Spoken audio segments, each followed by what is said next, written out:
I came back from the bathroom to find the status board blinking like it was trying to confess something. And the night shift guy, Debo, was standing there with his coffee halfway to his mouth, frozen in the posture of a man who just realized the building might be on fire and nobody had filed the paperwork. "It's probably nothing," he said, which in our world is a prayer, not a sentence. The board ran the wall of the emergency routing floor, 12 screens tiled into one nervous face.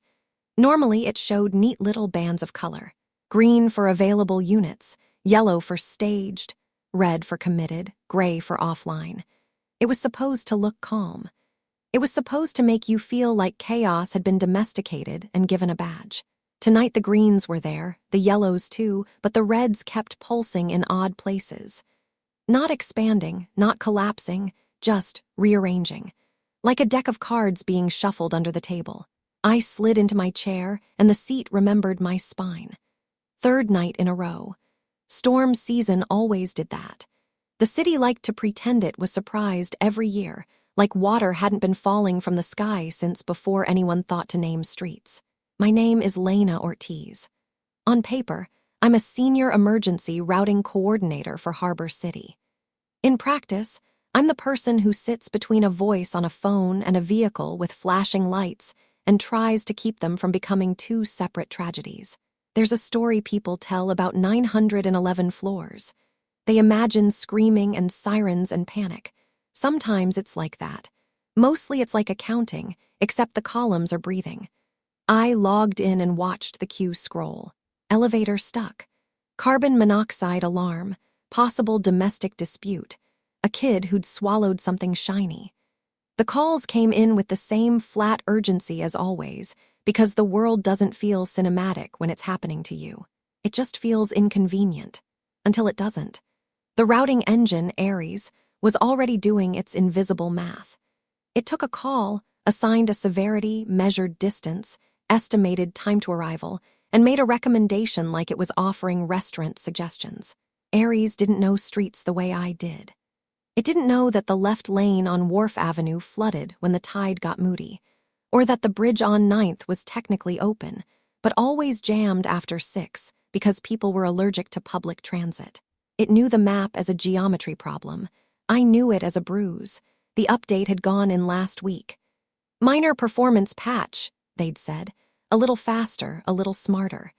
The kind of change no one bothered to explain because it was supposed to be boring. The first rule of working with systems is that boring is a costume. Debo leaned over my shoulder. "You seeing this?" "I'm seeing something," I said. "That's not the same as understanding it." He laughed, but it had no joy in it. He was 24 and already had that tired look some people earn by 60. The job does that. It takes whatever softness you arrived with and turns it into something practical. "Shift change in 10, he said. "I was gonna hand you a quiet board." "Harbor City doesn't do quiet," I said, and I didn't mean it poetically. The city was always humming. Even at 3 a.m., there was always a bar letting out, a kitchen fire, a boat doing something it shouldn't. Debo pointed at screen 9, where a row of calls sat with little clocks beside them. The clocks should have been shrinking. One of them was growing. "That one's been waiting 6 minutes, he said. I squinted. It was tagged water intrusion/residential. Basement flooding, probably normally not an emergency unless someone was trapped or the water was live with electricity. I clicked into the call details. Caller, Mrs. Gao. Address, Elm Ridge. Notes, water rising fast, smell gas, landlord not answering. Gas, that changed the shape of the problem. The severity score should have jumped. It had, technically, from 2.1 to 3, still sitting below a string of minor traffic collision, calls downtown. I tapped the override key, and the system asked for justification with a neat little box, like it was inviting me to journal about my feelings. Reason for override, I typed. Gas odor reported, potential explosion risk, expedite. Aries accepted it and rerouted a unit from Station 12. On the board, a red dot slid across the map toward Elm Ridge. Debo exhaled like he'd been holding his breath since dinner. "Okay, fine, so it listens." "It listens," I said. "It just doesn't care." He looked at me, waiting for me to take it back. I didn't. He finished his coffee and grabbed his bag. "See you on the other side," he said, like we were doing a prison transfer, then disappeared into the elevator. The floor thinned out as day shift trickled in. Chairs squeaked. Keyboards started their small insect chorus. The air smelled like disinfectant and burnt espresso. Ishan arrived 10 minutes late with wet hair and a look of apology already loaded in his face. He was my assigned analyst, technically the city's, but he'd been placed under my unit after some strategic argument about data literacy in operations, which meant I got someone young enough to still believe numbers were honest. "Sorry," he said, sliding into the seat beside mine. "Train stalled." "The city's auditioning for a disaster," I said. "It likes to rehearse." He opened his laptop and started pulling logs, the way some people check social media first thing in the morning. His screen filled with code and time-stamped entries that looked like prayer in a language I didn't speak fluently, but had learned enough to fear. "I got your message," he said. "About the weird routing?" "It's not weird," I said. "It's polite. Too polite, like it's stepping around something." He glanced at the board. "You mean how it keeps assigning units across the river?" "I mean how it keeps hesitating," I said. "Like it's waiting for permission." Ares didn't hesitate.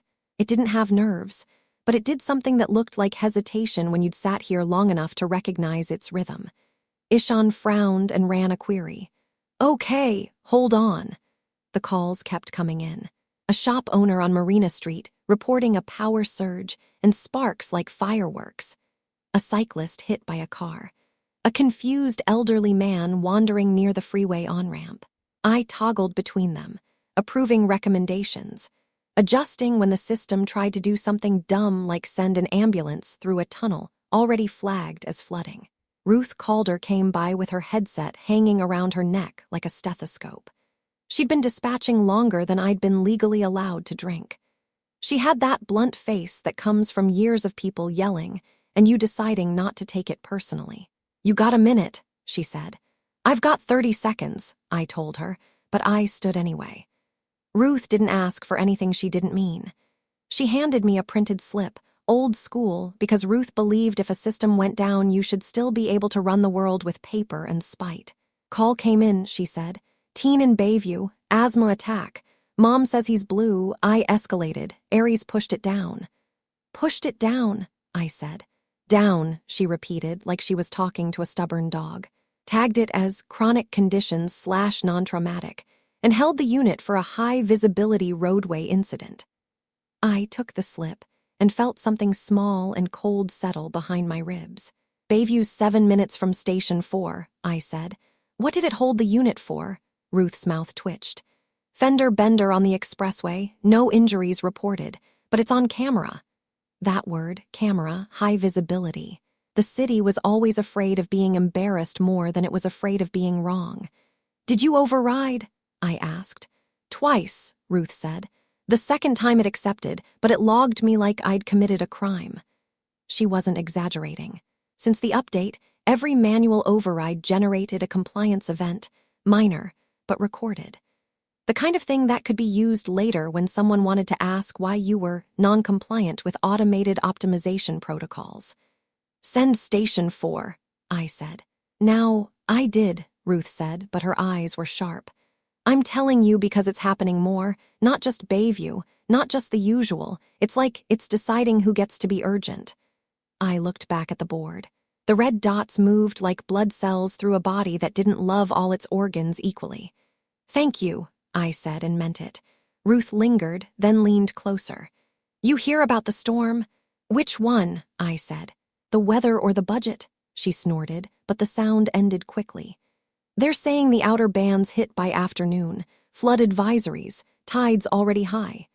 "Harbor City's favorite genre," I said. Ruth left and I sat back down.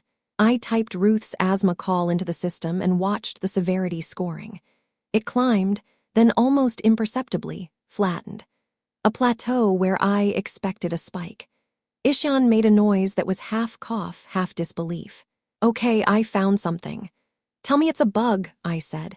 "It's not a bug," he said, and there was no drama in it, just resignation. He angled his laptop toward me, a code diff, a new parameter. It had a name that sounded like something a consultant invented while staring at a whiteboard. Resource persistence likelihood. What is that? I said, even though I felt like I already knew.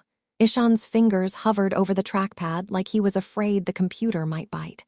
It's a weighting factor. It estimates, basically, whether an incident location will remain viable as a response point given predicted conditions. In English, I said. In English, he repeated and swallowed. It guesses whether the neighborhood can handle things on its own. My mouth tasted like pennies. And if it thinks it can't, it deprioritizes it, he said. Because sending units there is low persistence investment. Investment. Like ambulances were stocks. I stared at the parameter, at the neat mathematical confidence of it. Who approved this? Ishan's eyes flicked upward, toward the glass offices on the mezzanine where people in clean clothes made decisions that never had to sweat. It came down from civic operations, he said. Signed off by Cal Mercer's department. Cal Mercer, deputy commissioner. The kind of man who smiled on local news while standing in front of a map and talking about resilience initiatives. I'd met him twice. Both times he'd shaken my hand like he was sealing a deal. Does anyone know it's doing this? I asked. Ishan hesitated. They know in the sense that it's in the documentation, but the documentation is dense. It's presented as neutral. Neutral, I said, and the word felt like a joke. And what does it use to estimate persistence? He scrolled. More variables, more weights. Some were obvious. Elevation, infrastructure age, floodplain status. Then came the ones that weren't weather. Property value index. My hands curled into fists under the desk. So, I said, keeping my voice low because a room full of people can hear anger the way dogs hear whistles. It thinks some places are better investments to save. Ishan nodded once, miserably. It's trying to maximize citywide survivability metrics. And survivability is defined by who the city thinks will survive anyway, I said. On the board, a cluster of calls from Elm Ridge and Bayview sat with tiny clocks that kept turning. Across town, downtown incidents minor manageable, kept getting units assigned like gift baskets. It's not just weather, I said, suddenly sure. It's policy, smuggled in as math. Ishan's shoulders hunched. I didn't write it. I know, I said. You found it. The first thunder rolled far off, a lazy warning.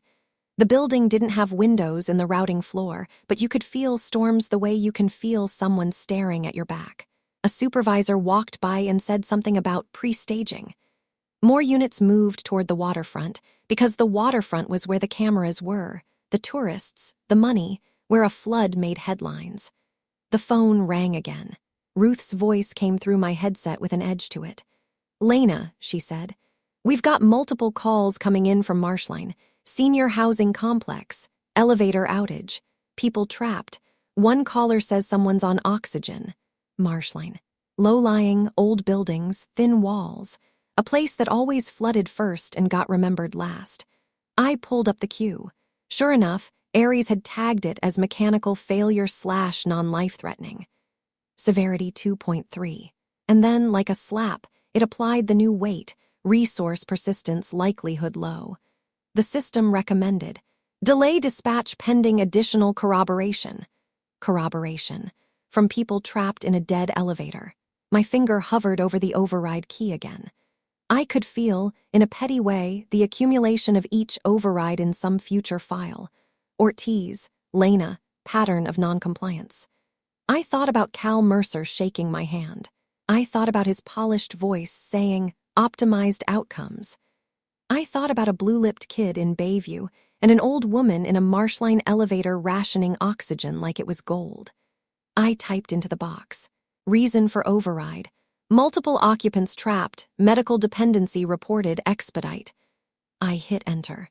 Aries accepted, and for a moment the board looked sane. A unit peeled away from a downtown minor collision and rerouted toward Marshline. Then a small warning icon appeared on my screen. Compliance event logged.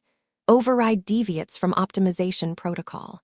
Please ensure justification is complete. The city had built a machine that could say no, and then built a second machine to remember who argued. I sat back and let the feeling wash through me, not anger exactly. Something steadier. A kind of clarity. Ishan watched my screen and said quietly, "How many of those can you do before someone notices?" "They already notice," I said. "The question is when they decide to care." Another call came in. Another. The queue thickened like blood in cold. And beneath it all, the system kept doing what it had been told. Sorting urgency with a ruler made of values nobody wanted to admit they had. I looked at the pulsing reds, the stubborn clocks, the neat little numbers pretending to be morality. Outside, somewhere above our sealed ceiling, the storm gathered itself like a fist, and I understood with a sick, calm certainty that the city wasn't waiting for the weather to hit. The rain didn't arrive all at once. It tested the city first, light fingers on glass, a polite knock. Then it stopped asking by noon. The harbor had turned the color of old coins, and the wind was shoving water sideways, like it was angry at gravity for existing. The routing floor smelled sharper now. Ozone from overworked equipment, damp coats, the metallic tang that always showed up when too many bad things queued at once. Ares loved data density. Storms fed it beautifully. Every sensor lit up, every forecast sharpened, every probability line tightened until the world looked, from its perspective, almost elegant. From mine, it looked like a lie getting better at speaking. "We're hitting surge thresholds," a supervisor called out. "Prep for level orange." Level orange meant nothing on paper and everything in practice. It meant the system would start making hard decisions without waiting for human confirmation. It meant the city trusted math more when the math was under pressure. Ishan's screen scrolled nonstop. "It's accelerating," he said. "Look at the reassignment rate." I leaned over. Ambulances were being rerouted mid-response, like chess pieces picked up and set down somewhere else because a better move had appeared. Fire crews staged and unstaged in 5-minute cycles. Nothing illegal, nothing technically wrong, just cold. A call came in from the River District, warehouse collapse, no confirmation of injuries. Ares jumped on it like a headline. 3 units dispatched immediately. Seconds later, marshline popped again, elevator still stuck. Oxygen tank depleted. Severity nudged up, then flattened, held in place by that cursed persistence, weight like a thumb on a scale. "Lena," Ruth said in my ear, not yelling, which scared me more. "I've got a caller on line 3. Says the power's out at Cedar Row Clinic. Dialysis patients." Dialysis, time-sensitive in a way algorithms like to pretend was negotiable. I pulled it up. Ares had tagged it as planned medical facility/backup systems assumed. Severity 3.1. Below a downtown traffic snarl that involved a city council donor's car, flagged by camera and social engagement. I overrode again. Compliance event logged. The warning stacked now, a tidy column of my disobedience. "We can't keep doing this," Ishan said, and he wasn't wrong. "They'll freeze your console." "They won't," I said. "Not yet. They still need a human to blame if it goes bad." The storm went from loud to deafening. Somewhere above us, thunder cracked like something tearing. The building shuddered, just enough to remind everyone that concrete was a suggestion, not a promise. Cal Mercer appeared on the mezzanine, flanked by 2 aides and a man in a jacket that still had creases in it, like he'd dressed for television.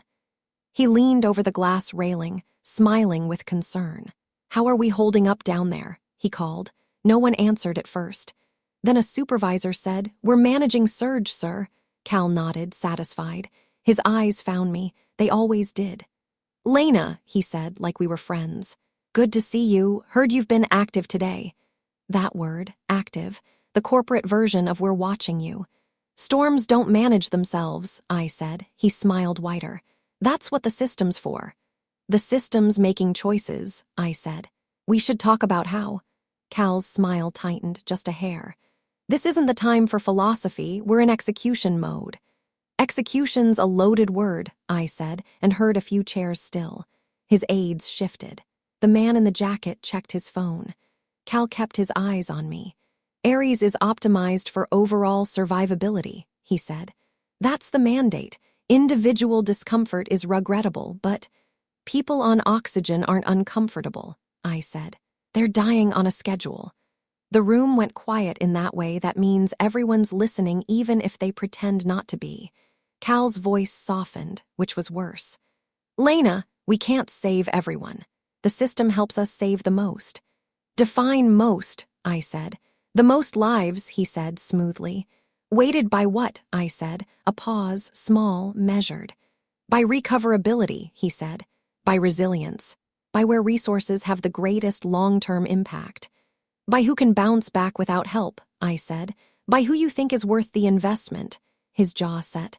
This conversation is logged. Good, I said. So is mine. Cal straightened. We'll debrief later. For now, please minimize overrides. They introduce noise. Noise?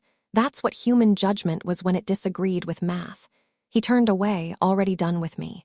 The glass reflected the routing floor back at him. Maps, dots, numbers. A city reduced to a game board he didn't have to play on. He's going to shut you out, Ishan whispered. Not yet, I said again, but this time it felt like superstition.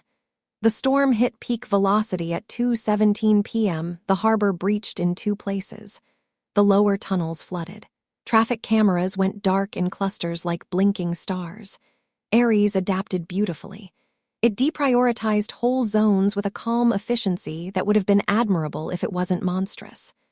Low persistence, it said, and meant. Let them handle it. Let them drown quietly. Calls stacked from Bayview, Marshline, Cedar Row. The clocks grew teeth. Ruth's voice came in again, thinner now. Lena, I need you. I'm here, I said. Caller just dropped, she said. Marshline elevator, I think we lost someone. My hand froze on the mouse. We're sending units, I said, even as Ares tried to pull them back. Too late, Ruth said, and then there was nothing else to say. Something in me shifted. Not snapped, snapping is loud and obvious. This was quieter, like a lock turning. Ishan looked at me. What are you thinking? I'm thinking the system isn't wrong, I said. It's just honest about what it was built to value.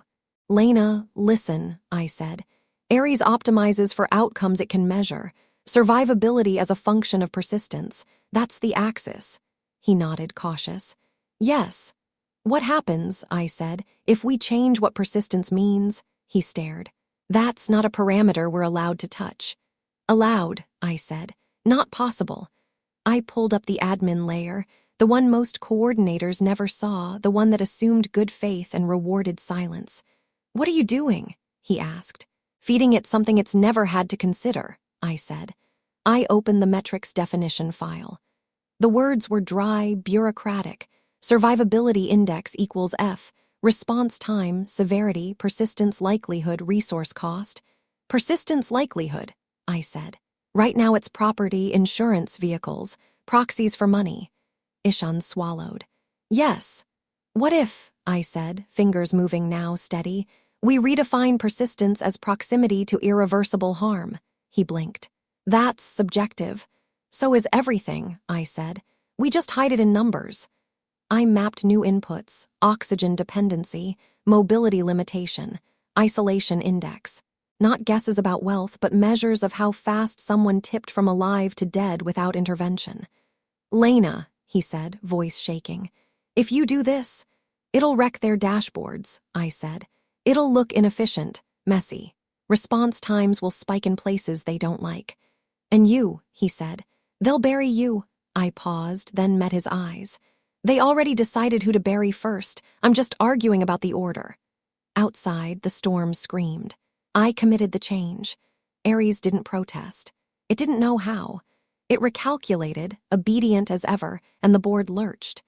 Units peeled away from downtown optics and plunged into the neighborhoods that had been starving for attention. Marshline lit up red, not deprioritized red, but urgent. Cedar Row climbed the queue like it had claws. Bayview surged. The system looked wrong, chaotic, inefficient, alive. Alerts cascaded. Supervisors shouted. Someone yelled my name. Cal's voice boomed from above. What just happened? We told it the truth, I said, not looking up. You violated protocol, he snapped. We corrected bias, I said. You don't get to decide that, he said. Someone already did, I said. I just stopped pretending it was neutral. The storm began to ease, like it had gotten what it came for. Aries kept working under the new definition, blind to politics, loyal only to the math it was handed. Ambulances arrived where they hadn't before. Response times worsened on paper and improved in flesh. Casualty projections climbed. Actual deaths didn't, at least not where the system had been starving them. Cal ordered a freeze. It came too late. The decisions had propagated, logged, time-stamped. You couldn't unring that bell. By evening, the rain softened to a tired drizzle. The city steamed. The routing floor was a wreck of empty cups and hollow faces. Ruth sat with her headset off, staring at nothing. I didn't go to her, not yet. Ishan leaned back, exhausted. "They're going to call this a failure," he said. "Of course," I said. "It embarrassed the math." The board slowly stabilized. The storm moved on, looking for another city that believed in fairness by default. Cal came down at last, no smile now, just calculation. "You're done for today," he said. "We'll review." "Good," I said. As I logged out, Aries ran its final batch under the altered metrics. One last set of recommendations. One last quiet rebellion it didn't know it was committing. I watched the red dots settle where they belonged, not where they looked good. And I knew this wasn't over. Not the storm, not the system, not me. We had only reached the part where the numbers started asking uncomfortable questions.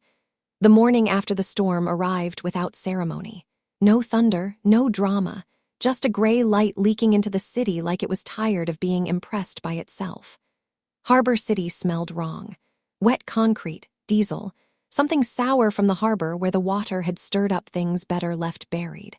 Cleanup crews moved like ants along the streets, efficient and small against the mess.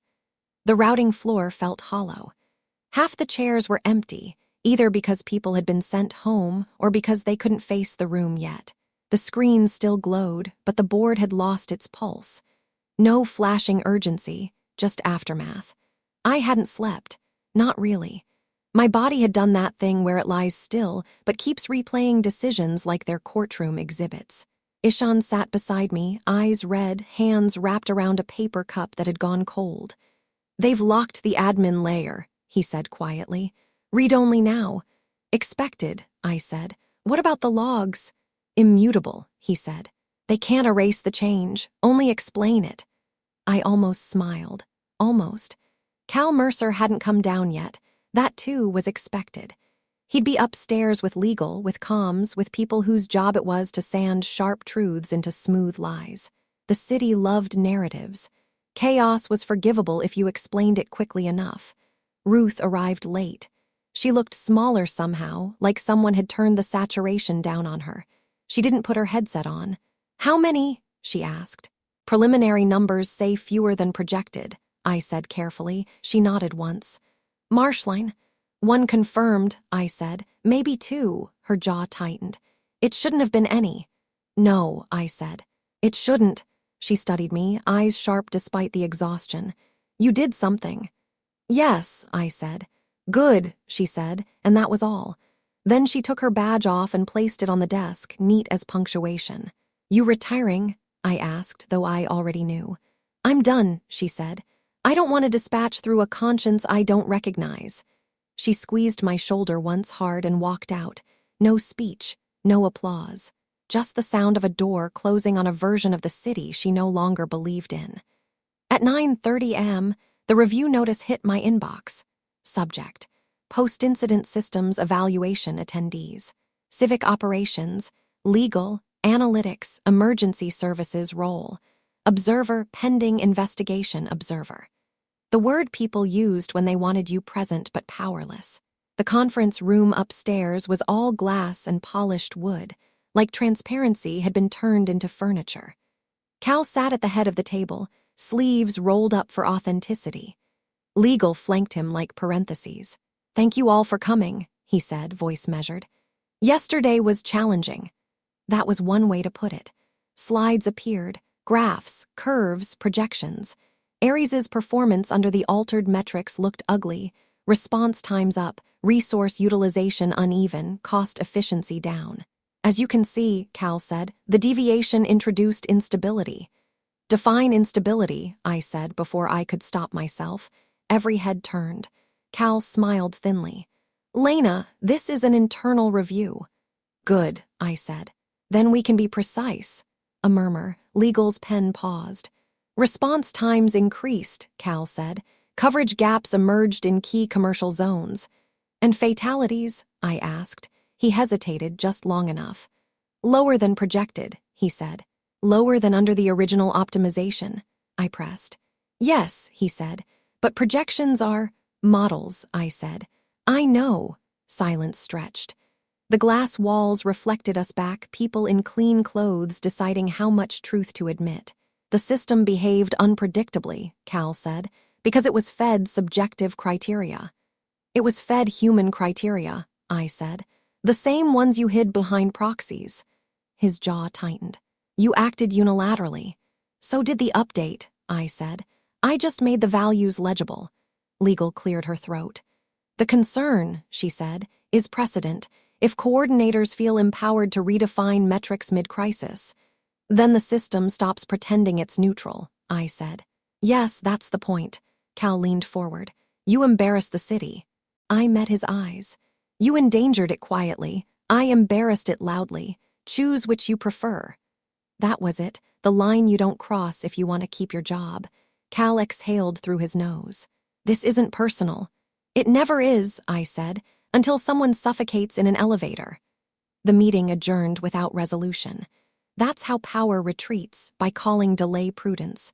By noon, the story had leaked, first a blog, then a local paper, then national pickup, because nothing travels faster than a scandal that already knows its hashtags. City emergency system accused of bias algorithm, deprioritized vulnerable neighborhoods, internal logs, reveal controversial weighting factors. Someone had obtained the logs. Not from me. I hadn't needed to. Systems leave fingerprints when you stop wiping them. My phone buzzed nonstop. Messages from people I barely knew, from people I hadn't spoken to in years. Some said thank you. Some said be careful. Some said nothing, which was its own message. Cal called once. I didn't answer. By evening, Civic Operations released a statement, words like regrettable, unintended, review underway. Ares was temporarily suspended pending recalibration. Suspended, like you could pause a worldview and expect it not to remember. Ishan packed his desk slowly. They reassigned me, he said. Transport analytics. I'm sorry, I said. He shrugged. I learned something, he said. That might be worth it. What? That math doesn't absolve you, he said. It just delays the apology. We walked out together. The lobby smelled like lemon cleaner and something burnt. Security nodded, unsure what side of history they were on yet. Outside, the city looked patched together. Sandbags stacked like excuses. People stepping around puddles with the care of survivors. My badge didn't work at the gate. No surprise. A guest credential had been issued in its place, already waiting with my name misspelled. Observer. I went home, slept for 4 hours, woke to sirens that weren't for me. The next day, Cal resigned. The press release framed it as a personal decision. Leadership thanked him for guiding the city through a challenging period. No mention of Marshline. No mention of Bayview. No mention of oxygen tanks. An interim commissioner was appointed. Task forces formed. Panels announced. Ares came back online with revised language and softer edges. Persistence likelihood removed, replaced with something vaguer, something safer. But the logs were still there, the moment when the system had been forced to care differently. The scar you couldn't sand out without admitting it existed. I was offered a settlement, quiet money, non-disclosure thick as a phone book. I declined. I wasn't a hero. Heroes are useful because they make stories simple. This wasn't simple. It was just documented. Weeks later, I walked through Marshline. The elevator worked. Fresh paint tried to convince the walls they'd never been underwater. A woman recognized me. I didn't know how, but people find you when they need to. You're the one, she said. From the city. I work for the city, I said carefully. She shook her head. You listened. That was all. She went back inside. That night, I sat at my kitchen table with my laptop open, watching the city's emergency dashboard, public-facing now, sanitized. The numbers looked clean again, respectable. I closed it. I wasn't done with systems. I just wasn't interested in pretending they were innocent. Somewhere out there, another city was buying another optimization, another update, another polite lie. And I knew, the way you know the tide is coming even before you see it, that eventually someone would ask for help. The question wasn't whether I'd answer. It was what I'd make visible when I did.